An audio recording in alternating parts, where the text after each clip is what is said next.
नमस्कार दर्शकों, मैं आर्यश अग्निहोत्री आप सबका स्वागत करता हूं। दर्शकों, आज हम बात करेंगे कन्या राशि वालों के बारे में। जी हां, कन्या राशि वालों के लिए सितंबर का महीना कैसा रहेगा, 4 ग्रहों के बदलाव से किन क्षेत्रों पर क्या क्या बदलाव देखने को मिलेगा। हम बात करेंगे आपके संपूर्ण क्षेत्रों के बारे में, आपके स्वास्थ्य, धन, शिक्षा, नौकरी, व्यापार, व्यवसाय, लव लाइफ, वैवाहिक जीवन, कंपटीशन, भाग्य, लाभ, हानि, विदेश यात्रा आदि संपूर्ण क्षेत्रों के बारे में विस्तृत चर्चा करेंगे। तो आइए जानते हैं। उससे पहले यह समझिए कि यह फलादेश चंद्र राशि पर आधारित है। नाम राशि के आधार पर भी जान सकते हैं और लग्न राशि के आधार पर भी जान सकते हैं। ये जो आप कुंडली देख रहे हैं, सितंबर महीने की कुंडली है और सौर मंडल में ग्रहों की स्थिति इस प्रकार से रहने वाली है। यहां पर आप समझ सकते हैं 4 ग्रहों का जो राशि परिवर्तन हो रहा है, उसमें से शुक्र 2 तारीख को राशि परिवर्तन करके अपनी राशि तुला राशि में धन भाव में गोचर करेंगे। कन्या राशि में नीच राशि में जो है नीच के होकर के गोचर कर रहे थे, ये एक बड़ा बदलाव देखने को मिलेगा। 2 तारीख को अपनी राशि में धन भाव में शुक्र का गोचर होगा। बुध देव जो कि आपके लगन के स्वामी हैं, आपके राशि के स्वामी हैं, और अगस्त के महीने में 12वें भाव में गोचर कर रहे थे, जो कि बिल्कुल भी अच्छे नहीं थे और कई सारी परेशानियों को उत्पन्न करने का काम बुध कर रहे थे, जो कि 7 तारीख को आपकी राशि कन्या राशि में लगन भाव में उच्च के होकर के भद्र नामक पंच महापुरुष राजयोग बना करके गोचर करेंगे, जो कि कई सारे क्षेत्रों पर अपना प्रभाव डालने का काम करेंगे। तो बुध का जो गोचर है ये आपके लिए बेहतर होने वाला है। सूर्य देव 17 तारीख को राशि परिवर्तन करेंगे, जो कि 12वें भाव में गोचर कर रहे हैं केतु बुध के साथ में। तो आपके लगन भाव में आपकी राशि में गोचर करेंगे। तो यहां पर सूर्य का गोचर अच्छा माना जाता है, क्योंकि यहां पर सूर्य आत्म कारक माने जाते हैं। अपने कारक भाव में गोचर करेंगे, बड़ा बदलाव करने का काम करेंगे सूर्यदेव भी। मंगल 18 तारीख को राशि परिवर्तन करके आपके कैरियर के भाव में जो गोचर कर रहे हैं, लाभ भाव में गोचर करेंगे, नीच भंग राजयोग बना करके। तो मंगल भी कई क्षेत्रों पर अपना प्रभाव जो है दिखाने का काम करेंगे। अन्य ग्रहों की बात करें तो राहु आपके 6ठे भाव में, शनि आपके 7वें भाव में, केतु आपके 12वें भाव में और गुरु आपके 11 भाव में गोचर करेंगे।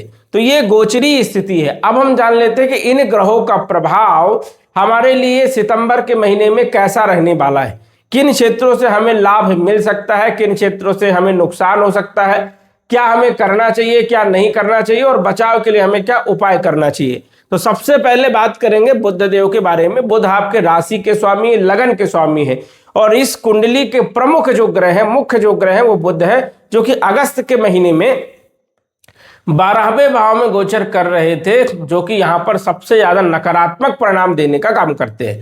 बुध सबसे ज्यादा बुरे परिणाम 12वें भाव में देता है, क्योंकि काल पुरुष की कुंडली में 12वां भाव बुध का नीच का होता है, इसीलिए 12वें भाव में बुध के अच्छे परिणाम देखने को नहीं मिलते हैं।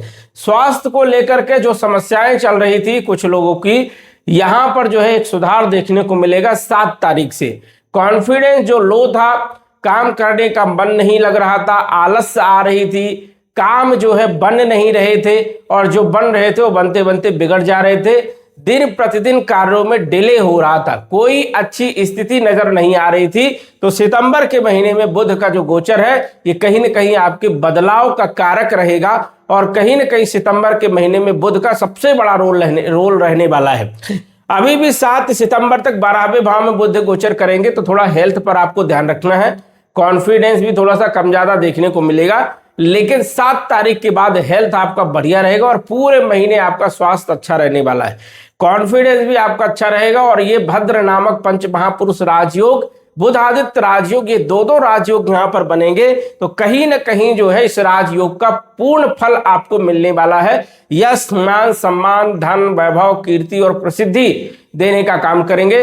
वही बुध वाणी के कारक है, व्यापार के कारक है और देखा जाए तो कम्युनिकेशन के कारक है। इन क्षेत्रों पर एक अच्छा प्रभाव देखने को मिलेगा। व्यापार को लेकर के जो चिंताएं थी वो दूर होगी, व्यापार अच्छा होगा और वही कम्युनिकेशन स्किल अच्छा रहेगा और कहीं ना कहीं बुद्धि में विकास होगा, बुद्धि विकसित होगी। तो ये एक अच्छी स्थिति है कि डिसीजन के लिए सितंबर का महीना 7 सितंबर से पूरा महीना बढ़िया रहने वाला है। तो ये एक अच्छी स्थिति है। जबकि बुध आपके कार्य क्षेत्र के भी मालिक है, लगन के साथ साथ कैरियर के भी मालिक है, और कैरियर का मालिक 12वें भाव में गोचर कर रहा है। इसका मतलब यहां पर कुछ न कुछ स्थिति खराब जरूर हुई है।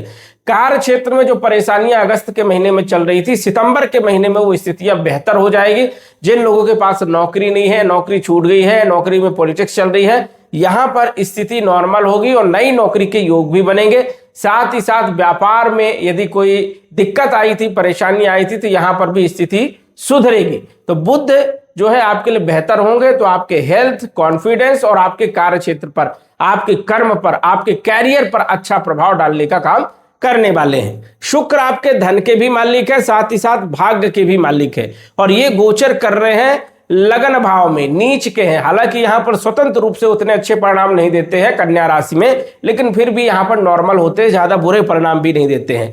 लेकिन यही शुक्र जो है 2 सितंबर को आ जाएंगे अपनी राशि में, तो यहां पर आपके लिए सबसे सुनहरा अवसर है धन के लिए, धन प्राप्त करने के लिए, क्योंकि धन में वृद्धि भी करेंगे और कहीं ना कहीं जो है कुटुंब परिवार की स्थिति को बेहतर करेंगे, वाणी को बेहतर करेंगे और भाग्य का साथ मिलेगा। अभी तक भाग्य का साथ नहीं मिल रहा था, लेकिन अब आपको भाग्य का साथ भी मिलेगा और धन के स्रोत पैदा होने के यहां पर योग बनने वाले हैं। शुक्र भौतिक सुखों में वृद्धि करने का काम करेंगे, लग्जीरियस लाइफ देने का काम करेंगे। तो यहां पर सितंबर के महीने में शुक्र की स्थिति भी आपके लिए बहुत शानदार रहने वाली है। जबकि अगस्त के महीने में यही शुक्र जो है कहीं ना कहीं रुकावटें पैदा करने का काम कर रहे थे धन से संबंधित, और भाग्य को लेकर के भी कहीं ना कहीं जो है अटकने जो है लगी हुई थी। लेकिन अब जो है सितंबर के महीने में ये सब चीजें दूर हो जाएंगी। मंगल आपके तीसरे भाव के मालिक है, अष्टम भाव के मालिक है, कार्य क्षेत्र पर गोचर कर रहे हैं। कैरियर के भाव में जो है मंगल का गोचर हो रहा है और ये 18 तारीख तक यहां पर गोचर करेंगे, उसके बाद आ जाएंगे लाभ भाव में। मंगल यहां पर मिले जुले परिणाम देने का काम करेंगे, यहां पर कहीं ना कहीं बल पराक्रम में वृद्धि भी करने का काम करेंगे, वही यात्राओं से लाभ देने का काम करेंगे और अकस्मात कुछ लाभ देने का काम भी मंगल करेंगे। लेकिन ये 18 तारीख को आ जाएंगे लाभ भाव में, यहां पर राजयोग बनेगा, नीच भंग राजयोग। इससे बल पराक्रम में वृद्धि होगी, भाइयों के साथ संबंध मजबूत होंगे, अकस्मात कुछ लाभ प्राप्त हो सकता है, अचानक कुछ न कुछ जो है जीवन में परिवर्तन देखने को मिल सकता है, लाभ होगा, आय में वृद्धि भी करने का काम करेंगे। तो मंगल यहां पर देखा जाए तो ठीक ठाक है, लेकिन जल्दीबाजी में आपको यहां पर डिसीजन नहीं लेना है, अन्यथा नुकसान वाली स्थिति हो सकती है। देवगुरु बृहस्पति चौथे भाव और सप्तम भाव के मालिक है। 9 नंबर 12 नंबर देवगुरु बृहस्पति का होता है और बृहस्पति गोचर कर रहे हैं उच्च राशि में, लाभ भाव में, सबसे अच्छे भाव में। देखा जाए तो भूमि के लिए, भवन के लिए, प्रॉपर्टी के लिए, मकान के लिए और वाहन के लिए बहुत अच्छा योग है। सितंबर के महीने में आप खरीद सकते हैं या अचानक जो है प्रॉपर्टी सुख या वाहन सुख आपको प्राप्त हो सकता है। वही माता का स्वास्थ्य बेहतर होगा, सुखों में वृद्धि होगी, भौतिक सुख सुविधाओं का सुख आपको मिलने वाला है।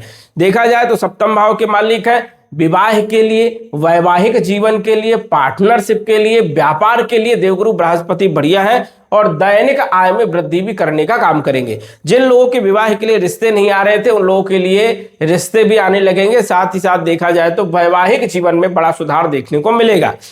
इनकी पंचम दृष्टि देखा जाए तो पराक्रम भाव में होने के कारण बल पराक्रम में वृद्धि भी करने का काम करेंगे। सप्तम दृष्टि पंचम भाव में होने के कारण शिक्षा, संतान, लव लाइफ, फाइनेंशियल स्थिति, इन क्षेत्रों पर एक अच्छा प्रभाव रहने वाला है। और नवम दृष्टि शनि के ऊपर सप्तम भाव में पड़ेगी तो कहीं न कहीं सप्तम भाव के फलों में वृद्धि करेंगे और यहाँ की स्थिति को बेहतर करने का काम करेंगे, चाहे वो पार्टनरशिप हो, चाहे वो आपका व्यापार हो, चाहे वैवाहिक जीवन हो, सभी इन क्षेत्रों पर गुरु का एक अच्छा प्रभाव रहने वाला है। शनि पंचम भाव और छठे भाव के मालिक होकर के सप्तम भाव में केंद्र त्रिकोण राजयोग बना करके बैठे, बहुत अच्छी स्थिति यहाँ पर। विद्यार्थियों के लिए समय बढ़िया है, लव लाइफ के लिए भी समय बढ़िया है, फाइनेंशियल स्थिति के लिए और संतान के लिए भी समय है। देखा जाए तो रोग, ऋण, शत्रु को समन करने का काम करेंगे, कंपटीशन में सफलता, नई नौकरी के लिए स्थिति को बेहतर बनाने का काम शनि करेंगे।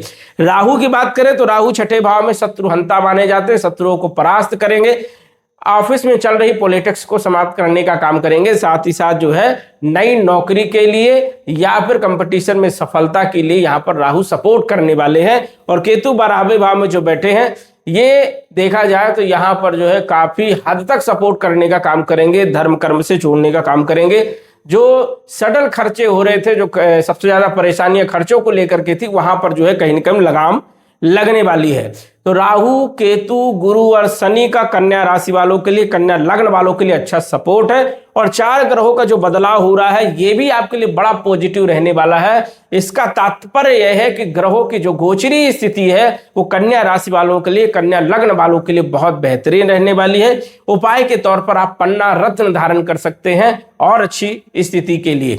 कुल मिलाकर के यदि हम बात करें तो सितंबर का महीना बड़ा शानदार है, इसका लाभ आप उठा सकते हैं। तो दर्शकों, आज बस इतना ही। धन्यवाद।